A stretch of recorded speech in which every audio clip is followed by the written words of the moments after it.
ಎಲ್ಲರಿಗೂ ನಮಸ್ಕಾರ. Welcome back to my channel Sonu special. ಇವತ್ತು ನಾನು ಚಿಕನ್ ಪೆಪ್ಪರ್ ಮಸಾಲ ಹೇಗೆ ಮಾಡೋದು ಅಂತೇಳಿ ತೋರಿಸ್ಕೊಡ್ತಾ ಇದ್ದೀನಿ.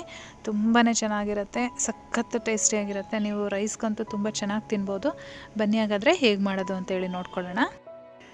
ಮೊದಲನೇದಾಗಿ ಮಸಾಲ ರೆಡಿ ಮಾಡ್ಕೊಳ್ತೀನಿ. 1.5 ಟೇಬಲ್ ಸ್ಪೂನ್ ಮೆಣಸು, ಹಾಗೆ ಒಂದು ಅರ್ಧ ಟೇಬಲ್ ಸ್ಪೂನಷ್ಟು ಜೀರಿಗೆ, ಒಂದು ಅರ್ಧ ಟೇಬಲ್ ಸ್ಪೂನಷ್ಟು ಸೋಂಪು, ಜೊತೆಗೆ ಅರ್ಧ ಟೇಬಲ್ ಸ್ಪೂನು ಕೊತ್ತಂಬರಿ ಬೀಜನ ಸೇರಿಸ್ಕೊಂಡಿದ್ದೀನಿ. ಹಾಗೆ ಒಂದು 2 ಬ್ಯಾಡಗಿ ಮೆಣಸಿನ್ಕಾಯಿನ ಕೂಡ ಸೇರಿಸ್ಕೊಂಡು ಇದನ್ನು ಚೆನ್ನಾಗಿ ಹುರ್ಕೊಳ್ತೀನಿ. ಇದನ್ನು ಸ್ವಲ್ಪ ಕಲರ್ ಚೇಂಜ್ ಆಗೋವರೆಗೂ ನಾವು ಈ ರೀತಿ ಹುರ್ಕೊಳ್ಬೇಕಾಗುತ್ತೆ.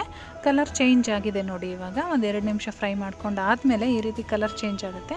ಇದನ್ನು ಸಪ್ರೇಟಾಗಿ ಒಂದು ಪ್ಲೇಟಲ್ಲಿ ಎತ್ತಿಟ್ಕೊಂಡು ಮಸಾಲೆ ಎಲ್ಲ ಇದು ಚೆನ್ನಾಗಿ ತಣ್ಣಗಾದ್ಮೇಲೆ ಈ ರೀತಿ ಪುಡಿ ಮಾಡಿ ಒಂದು ಸೈಡಲ್ಲಿ ಎತ್ತಿಟ್ಕೊಂಡಿರೋಣ.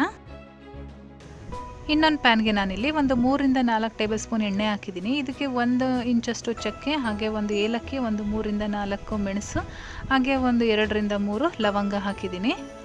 ಇದು ಎಣ್ಣೆಲಿ ಸ್ವಲ್ಪ ಫ್ಲೇವರ್ ಬಿಟ್ಕೊಳ್ಳೋ ರೀತಿ ಒಂದು 10 ಸೆಕೆಂಡ್ ಬಾಡಿಸ್ಕೊಳ್ಳೋಣ. ಇವಾಗ ಇದಕ್ಕೆ ನಾನು 2 ಮೀಡಿಯಮ್ ಸೈಜ್ ಈರುಳ್ಳಿನ ಚಿಕ್ಕದಾಗಿ ಕಟ್ ಮಾಡಿಕೊಂಡು ಸೇರಿಸ್ಕೊಂಡಿದ್ದೀನಿ. ಈರುಳ್ಳಿ ಎಲ್ಲ ನಮಗೆ ಸಾಫ್ಟಾಗಿ ಟ್ರಾನ್ಸ್ಪರೆಂಟ್ ಆಗಬೇಕು, ಅಲ್ಲಿವರೆಗೂ ನಾವು ಫ್ರೈ ಮಾಡ್ಕೊಳ್ಬೇಕಾಗತ್ತೆ. ಈ ರೀತಿ ಈರುಳ್ಳಿನ ಜಾಸ್ತಿ ಹಾಕಿದಷ್ಟು ಕೂಡ ಟೇಸ್ಟು ತುಂಬಾ ಚೆನ್ನಾಗಿ ಬರುತ್ತೆ. ಈರುಳ್ಳಿ ಎಲ್ಲ ಸಾಫ್ಟ್ ಆದಮೇಲೆ ನಾನು ಇದಕ್ಕೆ 1 ಟೀ ಸ್ಪೂನಷ್ಟು ಶುಂಠಿ ಬೆಳ್ಳುಳ್ಳಿ ಪೇಸ್ಟನ್ನು ಆ್ಯಡ್ ಮಾಡ್ಕೊಂಡಿದ್ದೀನಿ. ಹಾಗೆ ನಾನಿಲ್ಲಿ 1 ಮೀಡಿಯಮ್ ಸೈಜ್ ಟೊಮೊಟೊ ಕೂಡ ಕಟ್ ಮಾಡ್ಕೊಂಡು ಸೇರಿಸ್ಕೊಂಡಿದ್ದೀನಿ. ಶುಂಠಿ ಬೆಳ್ಳುಳ್ಳಿದು ಸ್ವಲ್ಪ ಹಸಿ ವಾಸನೆ ಹೋಗಬೇಕು, ಹಾಗೆ ಟೊಮೊಟೊ ಸ್ವಲ್ಪ ಸಾಫ್ಟ್ ಆಗಬೇಕು. ಹಾಗಾಗಿ ನಾವು ಮತ್ತೆ 1 ನಿಮಿಷಗಳ ಕಾಲ ಫ್ರೈ ಮಾಡ್ಕೊಳ್ಬೇಕು. ಇವಾಗ ಇದಕ್ಕೆ ರುಚಿಗೆ ತಕ್ಕಷ್ಟು ಉಪ್ಪು, ಹಾಗೆ ಒಂದು 1/4 ಟೀ ಸ್ಪೂನಷ್ಟು ಅರಿಶಿನ ಪುಡಿ ಸೇರಿಸ್ಕೊಂಡಿದ್ದೀನಿ. ಜೊತೆಗೆ ನಾವು ಮಸಾಲ ರೆಡಿ ಮಾಡಿ ಇಟ್ಕೊಂಡಿದ್ವಲ್ಲ, ಮಸಾಲ ಪೌಡರು, ಅದನ್ನು ಕೂಡ ಸೇರಿಸ್ಕೊಂಡು ಚೆನ್ನಾಗೊಂದು ಮಿಕ್ಸ್ ಮಾಡ್ಕೊಳ್ತೀನಿ.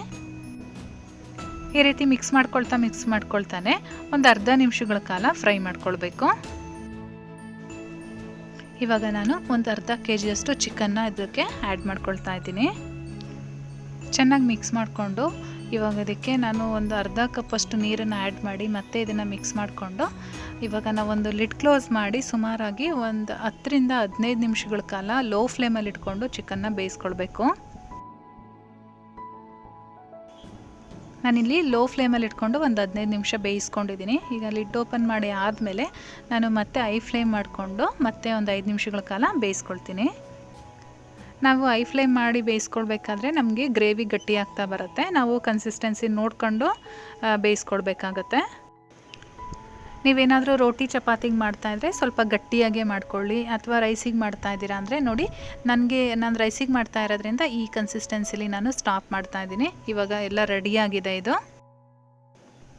ಇವಾಗ ನನಗೆ ಇಷ್ಟು ಕನ್ಸಿಸ್ಟೆನ್ಸಿ ಸಾಕು ಅಂತ ಅನ್ನಿಸ್ತು, ಹಾಗಾಗಿ ನಾನಿಲ್ಲಿ ಸ್ಟವ್ ಸ್ವಿಚ್ ಆಫ್ ಮಾಡ್ಕೊಳ್ತಾ ಇದ್ದೀನಿ. ಈ ರೆಸಿಪಿ ನಿಮಗೆಲ್ಲ ಇಷ್ಟ ಆಗಿದರೆ ಒಂದು ಲೈಕ್ ಮಾಡಿ, ಹಾಗೆ ಫ್ಯಾಮಿಲಿ ಫ್ರೆಂಡ್ಸ್ ಜೊತೆ ಶೇರ್ ಮಾಡ್ಕೊಳ್ಳಿ. ಚಾನಲ್ಗೆ ಹೊಸಬ್ರಾಗಿದ್ದರೆ ಸಬ್ಸ್ಕ್ರೈಬ್ ಮಾಡ್ಕೊಳ್ಳಿ. Thank you.